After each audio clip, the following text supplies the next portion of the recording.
Assalamu alaikum everyone. So my name is Dr. Batul Zahra, and today once again in association with MMK Medical Hub Academy, we are going to study the subtopic of bioavailability and volume distribution. So let's begin.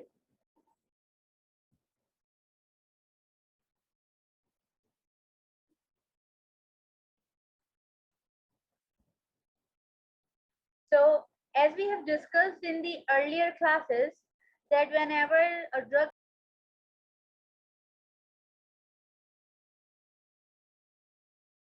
Administration के जरिए लेते हैं और जो आपके blood में unchange form पहुंचता है उसको आप कहते हैं कि ये ड्रग की बायो अवेलेबिलिटी है। तो कौन सी ऐसा रूट ऑफ एडमिनिस्ट्रेशन होगा जिसकी बायो अवेलेबिलिटी 100% होगी? That is your intravenous route. Why intravenous? Because आपको पता है कि जब भी आप आईवी के थ्रू कोई भी ड्रग इंजेक्ट करते हैं तो वो डायरेक्ट आपके ब्लड में आती है। और बायो अवेलेबिलिटी की डेफिनेशन यही है कि जो भी फ्रैक्शन ऑफ ड्रग होता है जो अनचेंज होता है वो डायरेक्टली आपके ब्लड में आपके पास अवेलेबल होगा, दैट इज बायो अवेलेबल। तो आईवी की बायो अवेलेबिलिटी 100% होती है। तो जब आप आईवी की बायो अवेलेबिलिटी का फ्रैक्शन पूछेंगे सो दैट वुड बी 1।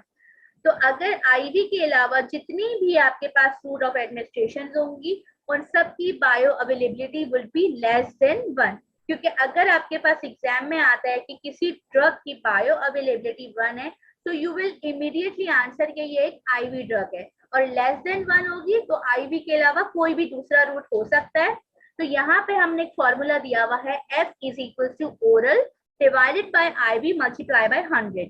तो जब भी आप इस फॉर्मूला में किसी भी रूट की ड्रग को पुट करोगे तो आंसर हमेशा लेस देन 1 होगा, लेकिन बायो अवेलेबिलिटी जिसकी भी 0.9 या 0.8 यानी कि क्लोजर टू 1 होगी, यानी कि आईवी से करीब होगी, वो ड्रग उतनी ज्यादा बायो अवेलेबल होगी।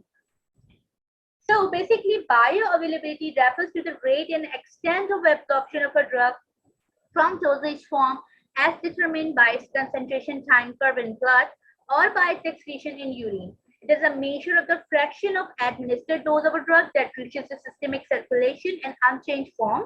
And bioavailability of drug injected IV is 100%, जैसे कि मैंने आपको पहले बताया था, but it is frequently lower after oral ingestion.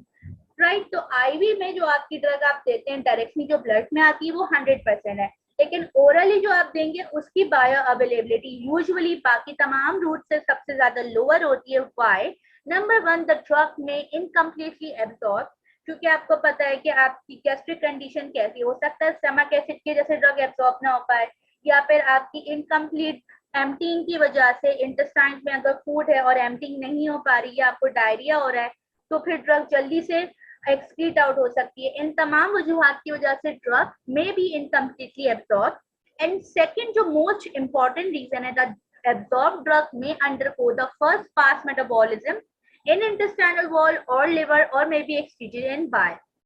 Basically, अगर आपको लास्ट क्लास से याद हो तो आपके पास फर्स्ट पास हेपेटिक इफेक्ट होता है, यानी कि जो भी ड्रग्स आप ओरली लेते हैं वो डायरेक्टली आपके ब्लड में नहीं आती है, पहले वो आपके साइट ऑफ एब्जॉर्प्शन से होते हुए आपके लिवर में जाती है, और लिवर में कुछ देर के लिए वो ड्रग रहती है। वहां पर ड्रग में मेटाबॉलिज्म होता है, ड्रग का कुछ फॉर्म डिस्ट्रॉय हो जाता है लिवर के एंजाइम्स के थ्रू, और जो बाकी ड्रग जो बच जाती है वो आपके ब्लड में आती है।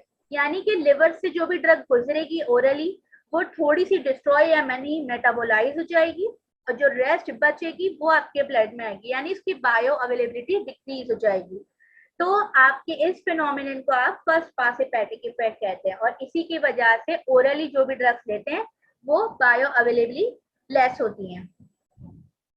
So over here you can see the curve. आप देख सकते हैं कि आईवी में आप जब भी कोई ड्रग देते हैं तो स्टार्ट ही हमेशा पीक से होगी। Okay, let me show you with the annotations.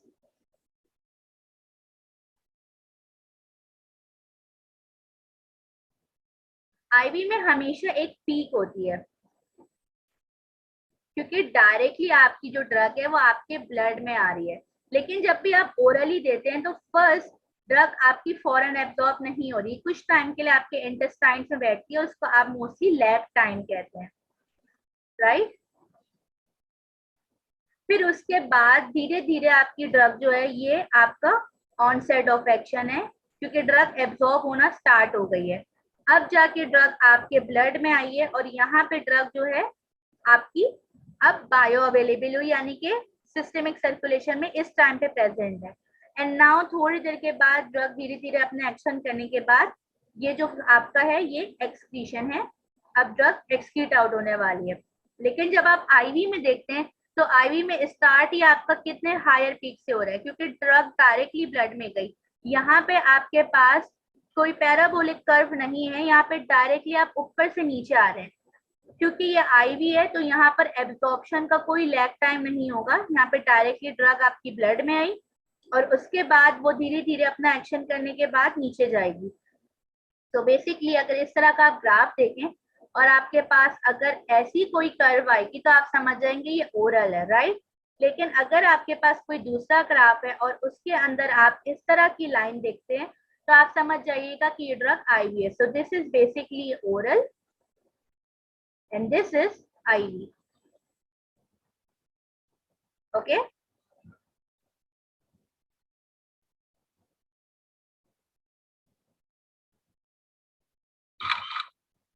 So over here हमारे पास once again bioavailability का फॉर्मूला है, area under the curve represent the AUC।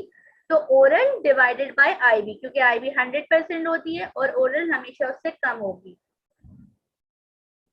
So determination of bioavailability, a drug given by intravenous route will be having an absolute bioavailability of 1, as I've told you before, while drugs given by other routes usually have an absolute bioavailability less than 1.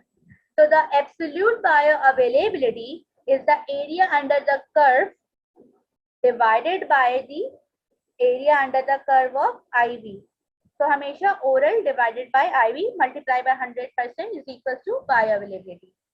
Now the factors affecting the bioavailability, route of administration, dosage form, जैसे कि मैं आपको पहले ही बता चुकी हूँ कि कैसे आपका route administration IV है कि oral है, dosage form आपका क्या है, सस्पेंशन है, टैबलेट है, कैप्सूल है, मोलिकुलर वेट कैसा है, लिपिड सॉल्युबिलिटी कैसी है, डिग्री ऑफ आयनाइजेशन चार्ज है कि अनचार्ज है, ड्रग की सॉल्युबिलिटी कैसी है, chemical instability in gastric phase कैसी है, surface area available for absorption कैसा है, blood flow to absorptive site कैसी है, intestinal motility, duct interactions, food, concentration of drugs, all of these factors are responsible for having your bioavailability.